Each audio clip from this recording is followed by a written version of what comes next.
So first, let's talk about what makes up a space shuttle. Now, I'm sure when you think of the space shuttle, this is what you think of, right? The big white space plane. Now, this is called the Space Shuttle Orbiter. This is the part that orbits the Earth. So what makes up a space shuttle? All of the pieces put together. The big white orbiter, the orange external tank we saw outside, and those big white boosters all together, that's a space shuttle. Now, you're not looking at very much room for up to 7 people. That's usually what we fly with, up to 7. We did have 8 a few times, but 7 people for a little over 2 weeks. All the room you have is from about that black line on the nose to the near edge of the cargo bay. So think, this is all the room you have for you and 6 of your best friends for about 2 weeks. Now, it's not just one big open space. We have 2 different levels. Up top, we have the cockpit and the flight deck. Down below, we have the bin deck. 4 sit up top, the rest go down below. Any chance you see the issue with sitting down below? You have a terrible view, right? Can't see anything. So after about 8.5 minutes, that's how long it takes us to get into low Earth orbit. Only about 8.5 minutes. You can unhook your seatbelt, you'll float up the ladder and get that great view of space. But think about that. Less than 9 minutes ago, we were stopped on the ground going nowhere. We are now reaching speeds fast enough to outrun gravity. It is called orbital velocity. That's the minimum speed we need to go to stay in orbit. That's 17,500 miles per hour, around 28,000 kilometers per hour. So that's fast, right? Let's put this in perspective. We take a wild guess that maybe 1 or 2 of you are flying out of Orlando Airport. And so when you're done here today, you're going straight back to the airport flying home. From here to there is about a 45-minute drive. But going that orbital velocity speed, it's not taking 45 minutes, it's closer to about 8 seconds.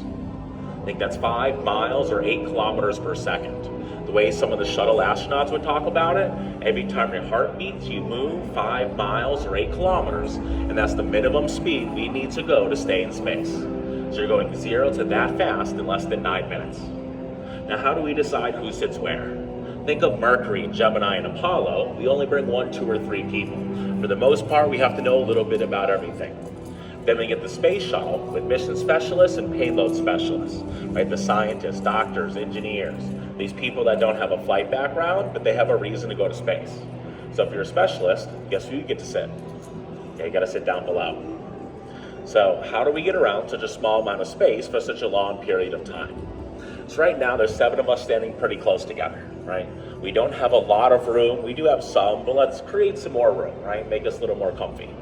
So this is just an example. None of you actually have to move. I'm gonna take you 2, you now belong on that wall. I'm gonna take you 2, you're now on that wall. I'm gonna take you 2, you're now up on the ceiling. Actually, if you wanna do that, go ahead. Then all of a sudden, I have a lot more room. Right, that's how it works in space. Remember, you're not stuck to the floor, you use all 3 dimensions.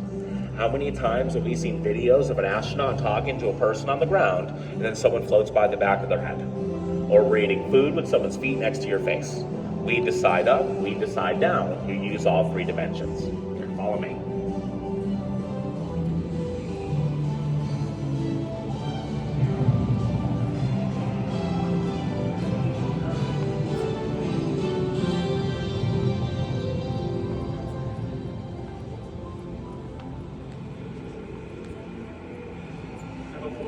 About our cargo bay, I always like to stop here at this display case because a lot of people do ask about this. Inside here we have real astronaut food. Same stuff you fly on shuttle, same stuff you fly to the space station, that's all real and you can eat that. And everything on there has your directions to make these delicious meals. About 50 to 150 milliliters of hot or cold water. You let it soak up for around 20 minutes. You shake it up, tear the top off, stir it up, and they say it is just as good as it is on the ground. That's what they say. So we have a few things on here I'll go over real quick. In the bottom left we have strawberries. This is one of the more popular items on the menu. And yes, there's a menu of 100 items you can pick from to build out your meal plan over 2 weeks. The most popular item during Space Shuttle was shrimp cocktail. That was the most popular item. We have mac and cheese, beef patty. You see what these are in the top middle? They're not M&Ms.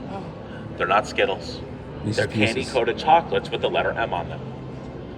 We don't like brands in space. If you don't know what the generic name is for an M&M, it's a candy-coated chocolate. Coke and Pepsi is a great example of why. Coke had a really cool idea.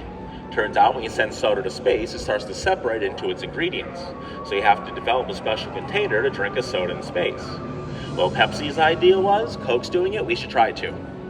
Right? It wasn't a good product, it was a scramble at the last minute, but they're only doing it because Coke wanted to do it. So for those type of reasons, unless there's strong academic value behind it or something like that behind a brand, we try our best not to associate with brands in space. I will quote Story Musgrave. He's the astronaut that got to try that Coke. He said that Coke was out of this world. Literally. It'll spin around. Have you ever seen pictures or videos of the shuttle while it's going around the Earth? It looks just like this. The doors are open basically the entire time. And there's a reason. These doors are giant radiators. We would have to open up our cargo bay doors within minutes of getting into orbit so we don't run the risk of overheating. In fact, that's so important. If we can't get the doors open within 20 minutes of getting into space, we have to think about aborting the mission and coming home. That's how important that is. Now, if you've seen the shuttle dock with the space station, you may notice it docks inside the cargo bay. See the white column with that silver ring on top? That is your docking adapter for the International Space Station. Sometimes you're going into the cargo bay. We're doing a spacewalk, right? We're not going to exit out the top. You're going to exit down below. See the gold ring at the bottom of the white column? That's going to be your main airlock. Now, if we're not going to the International Space Station, that entire piece comes out. Right, why add more weight and something taking up room if we don't need it, right? We can put a satellite back there or something else. In fact, before space station, we put a science lab in the back as well. So if we don't need it, that entire piece comes out. So where would the main airlock be? Same place as the gold one at the bottom of the column, but flush up against the side. Now, the biggest question I get asked when standing here is why Canada? Right, why Canadian arms? So anything, well, they did make them, but anything that costs hundreds of millions, if not billions of dollars, we want the best people in the world making our stuff. At the time, in present day, some of the best robotics labs in the world are outside Toronto, so this was their chance to be part of the shuttle program. Now, when it comes to Canadians, right, they're one of our biggest allies in space. They do have astronauts. In fact, during the shuttle, one of our most famous astronauts at the end was Chris Hadfield. He's Canadian. Now, when it comes to Canadian rockets, there aren't any, but they have astronauts that need to go to space. We need robotic arms. NASA doesn't make them, so it's an exchange. In exchange for robotic arms, science, technology, and information, that's how you get seats in the capsules and rockets. Now, I wasn't kidding. This is a morning building for people. So after you take your time in this building, people won't really be in here till like 11 o'clock. So if you want to go on the ride, you're going to have no problem getting on the ride this morning. All right, now let's take a quick look at a robotic arm. Kind of reminds you of a normal arm. Where it joins into the cargo bay, think of that as the shoulder. Up at the high point, we're going to have our elbow. At the end of the forearm, we have a wrist. And at the end of the wrist, we have a hand. But the hand doesn't work like a claw. If you notice, it's kind of a big white can with a hole in the end. A great example of how this works would be Hubble, our space telescope in the corner. On the side of Hubble, there's a piece of metal about that long and about this big around. That's what you're trying to grab onto. So you're not grabbing onto the satellite itself, you're grabbing onto a piece of metal. So that robotic arm is going to slide over that piece of metal. There's wires on the inside of the robotic arm that will close around the piece of metal, and that's how you hold on to your telescope or satellite. Does that make sense? So we're not going up and grabbing it like that. We're sliding over a piece of metal and closing around that piece of metal. That's how we hold on to the telescope or satellite. Follow me.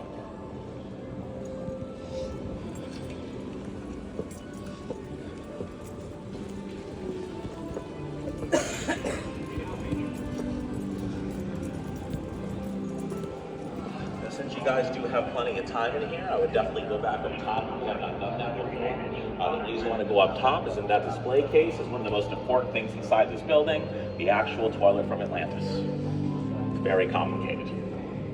All right, so one thing a lot of people associate with space shuttle are heat tiles. You can see the black ones on the bottom, the white and black ones in high stress areas. But if you look up here on the top or on the tail, we don't really have tiles. Look like patches, parts of a quilt, maybe a blanket. Yeah, that's exactly what they are. Lightweight thermal blankets. The reason to use these instead of heat tiles. During re-entry, all the friction and compression against the bottom of the space shuttle with the atmosphere, we're looking at temperatures of nearly 3,000 degrees Fahrenheit. But up top, you don't have all that friction. It gets nowhere near as warm, only about 300 degrees. That's like your oven at home. This one's easy. Nowhere near as warm. Don't need all the heat resistance. We use lightweight thermal blankets instead. Excuse me. We're saving around 800 pounds of weight by using these instead of tiles. About 85% of them are original from the first flight, and all of our thermal blankets, all of our thermal blankets are at least partially sewn by hand. Yes, we had a team of 18 seamstresses that worked for NASA during the shuttle program that called themselves the Sew Sisters. Their job is to sew thermal blankets. In fact, if you look back here near the main engine, those white thermal blankets surrounding them are 100% sewn by hand using a 1914 Singer sewing machine. Yeah, it's kind of crazy to think we're setting a shuttle up as late as 2011, and we're using a machine made in the 1910s to make parts. Because of the thickness of the material and the thread we're using, it's a special quartz thread. Still to this day, best machine we can use. Now as we're flying through space upside down and backwards. Yeah, we're upside down and backwards the entire time we're up there. One of the reasons to be upside down, the antenna's on top. We want to talk to the ground. Now one of the reasons we're flying backwards, it's an attempt to keep our people safer. Now think of all the space debris, micrometeorites, all that stuff flying around. We're traveling at around 5 miles per second. If we're going to take an impact as well, chances are it's going to be whatever's leading the way. Also, these main engines, once we get to space, we don't need them anymore. Right? When we're going around the Earth, we're going to use the thrusters you see here, or the thrusters you may have seen up on the nose. And then when we go to re-enter, gravity does it for us, and we're going to become a glider when we go to land. So if we take damage back here, it's not a big deal. We'll just fix it later on. Yeah, but that's one of the reasons why we're flying through space backwards. It keeps our humans safer. All right, we're coming home, right? We're flying upside down and backwards. It's time to flip over, so the bottom of the shuttle is now facing the Earth. We're going to slow down from 17,500 miles per hour all the way down to 17,200 miles per hour. 100 meters per second less. That's not a lot. But that's enough where gravity is now stronger than you're going fast. It's going to start pulling you into the atmosphere. We're going to start re-entry over Western Australia. The friction and compression against the shuttle is going to slow us down. We do S-curves as we break through. Like I said, start over Western Australia. 56 minutes later, we're landing here in Florida. Yes, we're going from Australia to here while we're slowing down in less than an hour.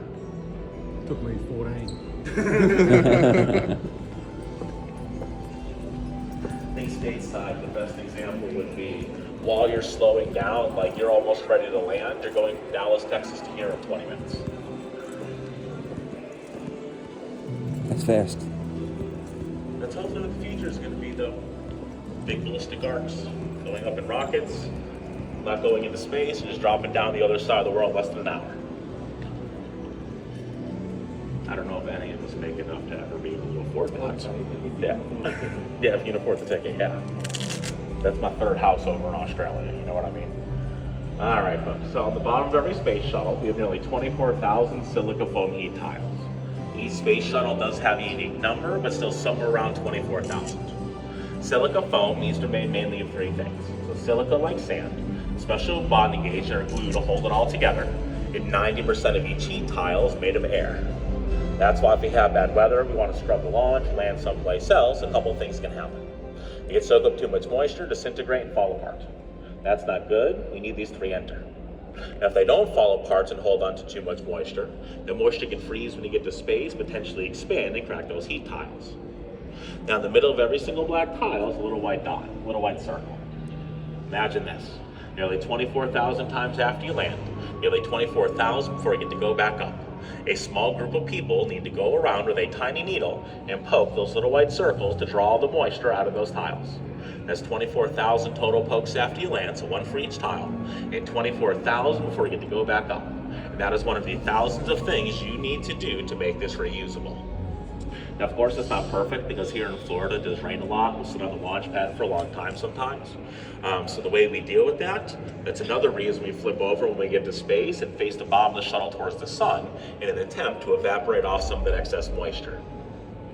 Now imagine holding on to one of these heat tiles with an oven mitt. Now take a torch and light that tile on fire until it's glowing orange. And the amount of time it takes you to put down that tile, take off your glove and turn off your torch, you can pick that tile back up and not burn your hand. Think about that. This tile is glowing orange hot. And the amount of time it takes you to put down that tile, take off your glove and turn off your torch, you can pick that tile back up without burning your hand. That's how poorly it holds on to the heat. All of you came through a show today, right? We had a problem with the heat tiles. They kept falling off. Couldn't figure out why. It took us like a year and a half to figure this out. Here's the problem. Here's the solution. As weird as this sounds. One of our tile workers had his work towels he used to take home and washed them on his own. Turns out a chemical in the laundry detergent that he was using was reacting with the glue and making it not stick. Stopped using that soap, never had that problem again. Yep. I wish it was a better story, but that's the story. All right, folks, so this brings us to the end of our tour. If you have any questions, I'll be here a couple more minutes. But thank you all for joining us. I'm John. Have a great rest of your day, everyone. Take care, Thank you, guys. John. Thank you. No problem.